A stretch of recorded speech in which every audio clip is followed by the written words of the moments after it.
Today we're going to talk about MVC architecture, or Model View Controller. What is MVC and why does it matter? I thought you'd never ask. So MVC is pretty much an architecture or framework for developing applications.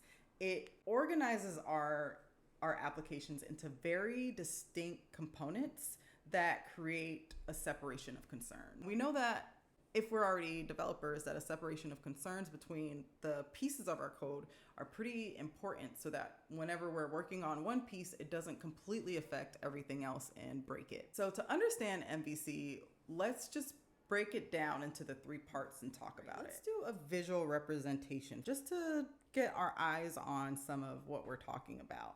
So at the top, we have our controller. Then we have our model. And we have our view. So our controller, it's what's going to connect our view to our model so that they can kind of talk to each other.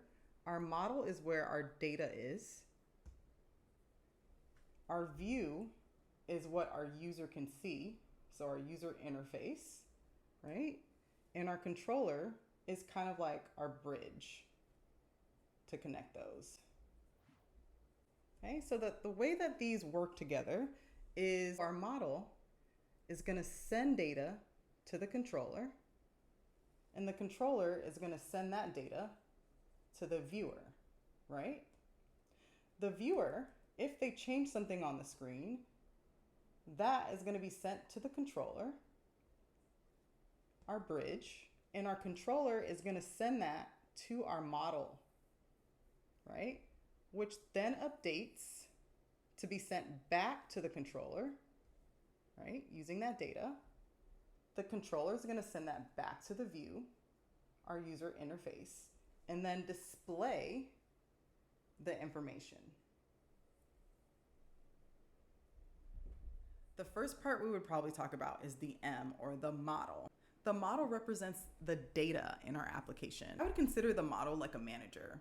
The manager is going to tell the data what to do, how to change. It's going to enforce those rules of the logic of our application. It's going to handle all the updating, the saving, the validation, the deleting of our data. It's going to retrieve data from places like a JSON object, APIs, databases. And when changes are made to its state, it updates the output to the controller, which then sends it to the user or the viewer to view on the screen. The next piece we would talk about is our view. So our view is pretty much our front end, and it's the visual rendering of the data that we're kind of manipulating. The view does not manage data or logic. It only displays whatever information the user needs to see. The next part we would talk about would be our controller. Let's think about our controller as a bridge. It is the bridge that connects the view to the model and the model to the view. So it's taking information from the user who's using that user interface, and it's sending it to the data area, which is our model. The model then sends it back to the controller to get back to the viewer so that the viewer can see whatever changes were made. The controller is also kind of like a decision maker. It sends a command to the model, it decides what data to use, and it handles requests from the user. It doesn't manage or handle data. It just gets it where it needs to go. So there are some pros and cons of using MVC. Let's talk about the pros. For large web applications, it is really great to use MVC because you're able to organize and structure your data in the way that you're building your data into very separate components that multiple developers can work on without changing everything within the application. So it makes it easier to collaborate. It makes it easier to update, and kind of manage your whole system. It also supports asynchronous methods, which allows our applications to run much more faster because many different things can happen at the same time rather than us waiting on a system that, like JavaScript, for example, where you can only do one thing at a time because it's like one thread. It also makes it easier for us to test our applications because there's kind of like a layering. The logic for that is very structured, and it allows for us to test and manage different states of our application. The cons of MVC is that it definitely does increase the complexity of your code because there are so many different parts, and that can make updating your code a little bit more complicated.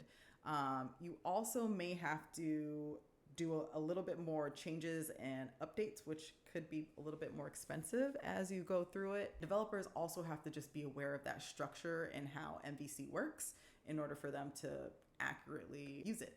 Overall, I think MVC is a pretty important concept for developers to kind of be aware of and understand, because it helps us write our code in a very structured way. I hope that this explanation of MVC was clear and that you got a better understanding of it. So I'll see you guys next time for whatever else I decide to talk about.